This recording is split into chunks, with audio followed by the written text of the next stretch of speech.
अस्सलाम वालेकुम एवरीवन। उम्मीद करती हूँ आप तमाम लोग बिल्कुल खैरियत से होंगे।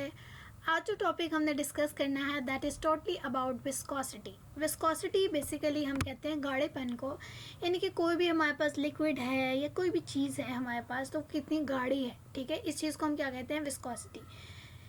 यानी कि इसका मतलब क्या हुआ कि आपके पास कोई लिक्विड है, ठीक है, उसके अंदर मॉलिक्यूल्स एग्जिस्ट कर रहे होते हैं। जाहिर सी बात है, कोई मॉलिक्यूलर अरेंजमेंट है, स्पेसिफाइड मॉलिक्यूल जो है वो आपस में अरेंज हुए हुए हैं, ठीक है।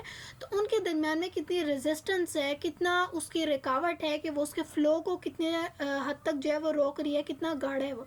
जैसे कि अगर हम एग्जांपल की बात करें तो पानी और हनी, शहद को हम जो है वो यूजुअली कंपैरिजन करते हैं कि पानी आपके पास जो होता है वो आपके पास इतना गाढ़ा नहीं होता, लेस विस्कस है, ठीक है।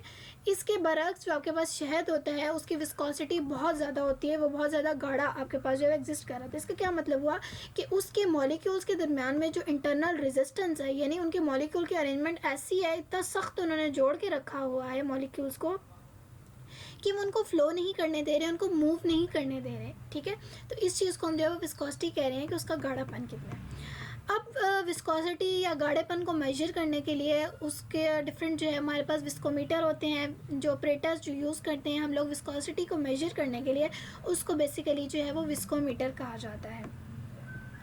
अगर हम बात करें टाइप्स ऑफ विस्कोमीटर कौन कौन से हैं, तो हमारे पास 3 तरह के विस्कोमीटर एग्जिस्ट करते हैं। एक होता है ऑसफोल्ड विस्कोमीटर, जिसको हम यूट्यूब विस्कोमीटर भी कहते हैं।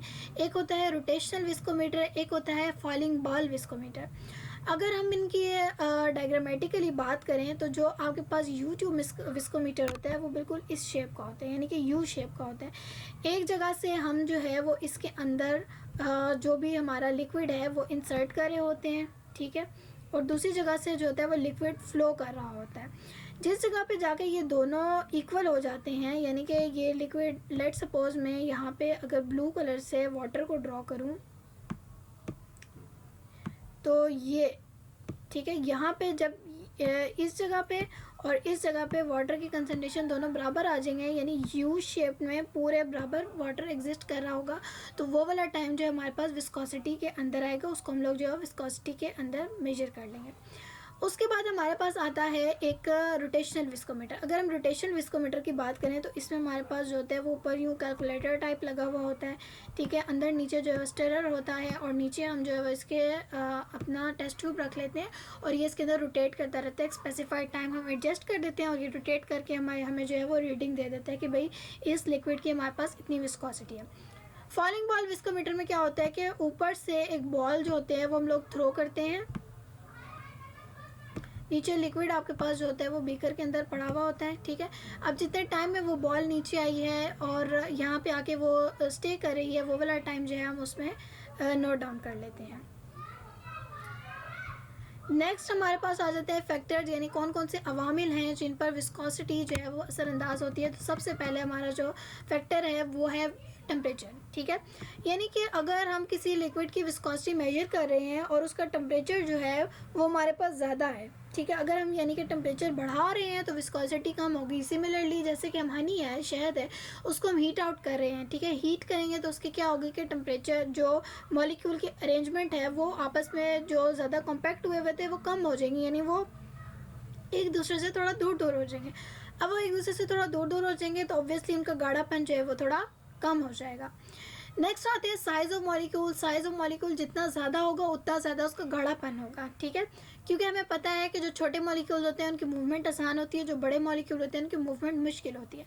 तो बड़े मॉलिक्यूल होंगे तो उतना ही गाढ़ा भी होगा।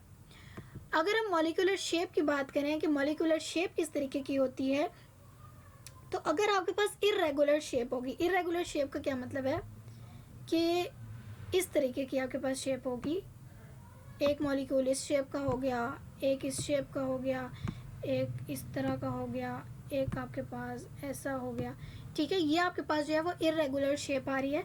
अगर हम बात करें रेगुलर शेप की, तो रेगुलर शेप का क्या मतलब है, बिल्कुल एक तरह, जैसा कि आपने क्यूब्स देखी होंगी, क्यूब्स होती हैं वो एक तरह की होती हैं, इस तरीके से ये आपके पास रेगुलर सिमेट्री आ गई, ठीक है।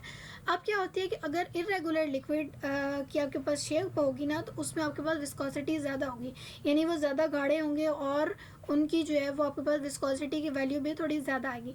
अगर आपके पास रेगुलर शेप होंगी ना तो उनकी विस्कोसिटी कम होगी। जैसे हमने कहा था कि वाटर मॉलिक्यूल की बात की, तो वाटर